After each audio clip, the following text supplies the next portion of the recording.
Rồi đây là một cái chiếc xe mô tô mô hình, nó có đèn và âm thanh. Đó, nó đã bị mất, cái xe này đã bị mất cái phần nắp bên dưới rồi. Cái nắp bên dưới chắc nó gắn liền với lại cái chống chân đó, cho nên cái xe đã không tự đứng được nữa, phải dựa thôi. Và nó sử dụng là nó thuộc loại hàng xịn đó, nhưng mà thông tin về thương hiệu thì không còn, tại vì cái nắp bên dưới nó mất rồi.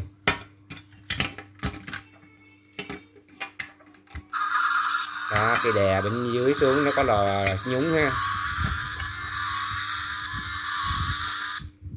Đó, nó phát đèn phía trước.